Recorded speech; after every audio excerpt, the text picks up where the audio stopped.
They say the storm ended, but the footprints in my hallway were still wet. Some storms never pass.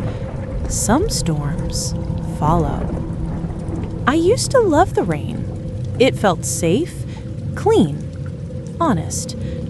But the rain that came last Thursday night didn't wash anything away. It brought something with it. Something I think I've seen before in dreams I'd long forgotten. Now I don't open the door anymore when it rains, because it doesn't knock to be let in. It knocks to remind me it's already here. That night the thunder came like an explosion, louder than any I'd heard before. I checked my phone, 2:43 a.m. No storm was forecasted, just clear skies. I hadn't even closed the windows before going to bed. But the moment I stood up, my bare feet touched water. Not just damp carpet, footprints. Bare, human-shaped, glistening under the faint hallway light. They led away from my bed. I live alone. Heart racing, I followed them down the hall to the front door. Still locked. No sign of forced entry, but something stood on the porch. Just for a second. A shape. Drenched. Unmoving. Then lightning flashed again, and it was gone. The next time it rained, I didn't sleep. I sat with a flashlight in my lap, a bat in my hands, and every light on. Around 3 a.m., the knocking began. Soft, deliberate. 4 taps, pause, then 3 more. I peeked through the pee-hole. She stood there. A woman, soaked, pale. Her mouth twisted into the suggestion of a smile, but her eyes were wrong. Like they had no bottom. Just black. Endless. She whispered something through the door. It's warmer inside. I didn't move. Didn't breathe.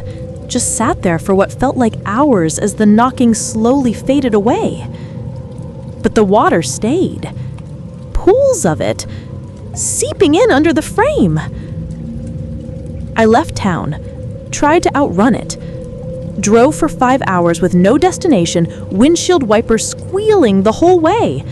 The further I got, the harder it rained, like the clouds were chasing me. I stopped at a motel on the outskirts of a gas station town. The click barely looked up. Room 12. Lights flickered. Stale carpet.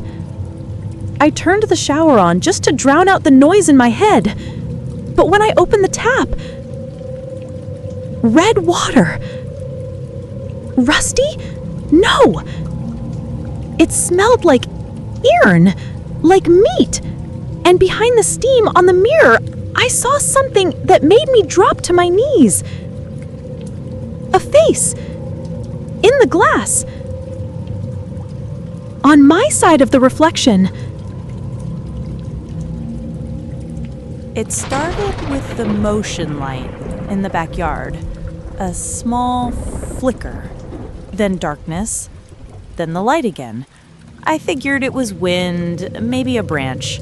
I had bigger things to worry about, like how my reflection no longer looked right in the bathroom mirror, like how the puddles on the floor didn't dry even after 2 days of sun, like how the rain always sounded closer, even when the sky was clear.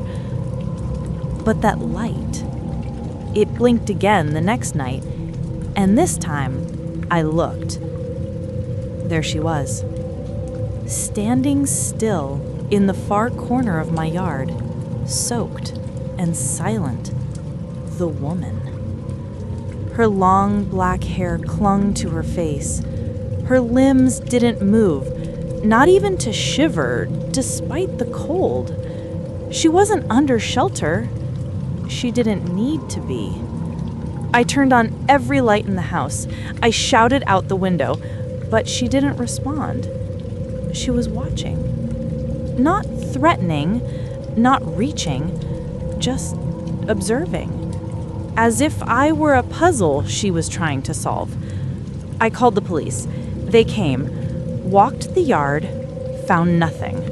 Even the footprints in the grass had vanished, but they left behind a copy of the security footage I hadn't even realized they were recording, and that's when I saw it. The woman never walked in. She appeared. In one frame, she wasn't there, and in the next, she was.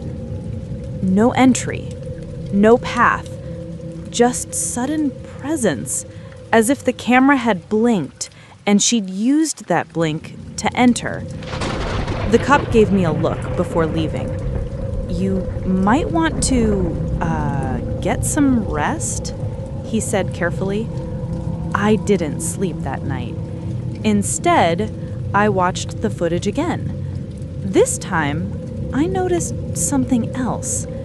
At exactly 3:17 a.m., the screen flickered. A single frame glitch. For a moment, the timestamp turned into static, and in that flash of distortion, her face wasn't outside. It was inside. Closer. Staring directly at the lens, eyes white, lips moving, but there was no sound. I paused, rewound, played it again and again until I realized she was saying the same thing. She said, "Let me in." I shut off the TV, unplugged everything, but the house didn't feel empty anymore. The rooms had a hum, like the power was still flowing, even without current.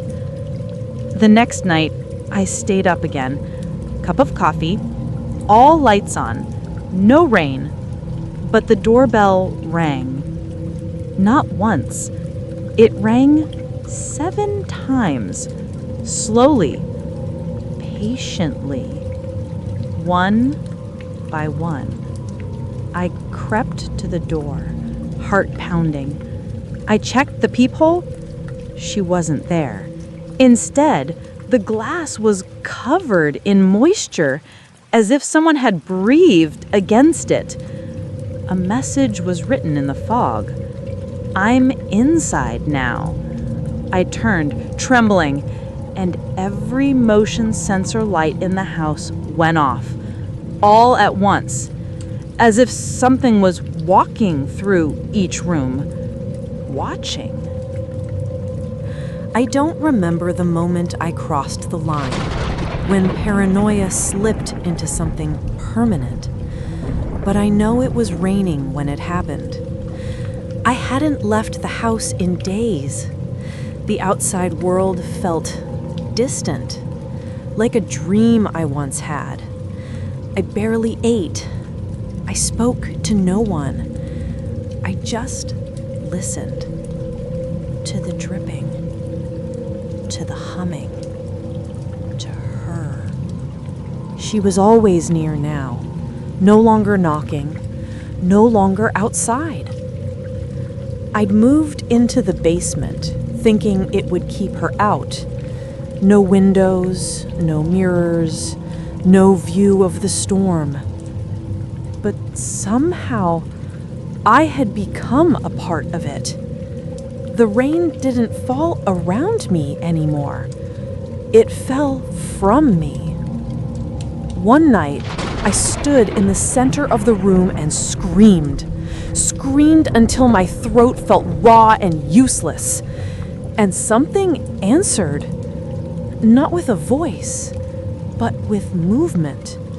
A shift in the ceiling, a faint shimmer across the concrete, like the world above was melting, bleeding downward. That's when I noticed the walls were wet from the inside. and not just water.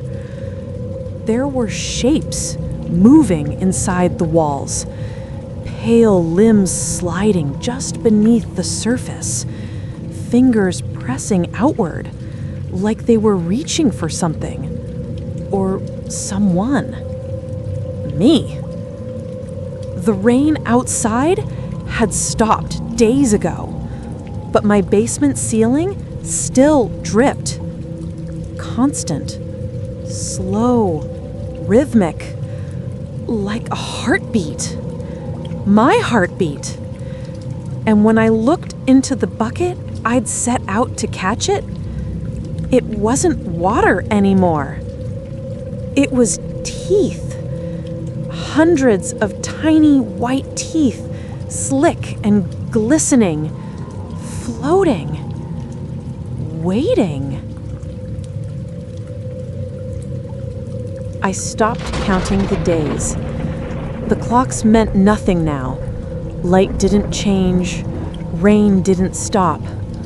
My heartbeat synced with the dripping, the soft, endless ticking of something alive. I thought sealing the basement door would help. I piled furniture, nailed wood across the frame. It only made her angry. That night, the rain came inside without opening a single door. It flowed from the walls, down the light fixtures, seeped from the vents like a mist, and her voice came with it. It's warmer inside. Over and over, sometimes whispering, sometimes almost laughing. I covered my ears. I screamed back, but she wasn't asking for entry anymore. She was reminding me. I was never supposed to leave that first night. She let me go, but I left a door open somewhere. And now, the storm is me. I drink only rain now. The real kind hurts. The other kind, her kind, tastes like memory. Sometimes I see her face in puddles, smiling gently, not threatening, almost maternal, as if she's proud of me, as if she's raising me. And I realize something. She doesn't want to kill me. She wants me to become her. If this story chills you, good, it should. Because not every horror lives in the dark. Some live just outside your window, waiting for rain. Like, share, and subscribe to Summer X for more stories that will keep you up all night. And if you do hear knocking in the middle of a storm, don't answer it. Because whatever it is, already knows your name.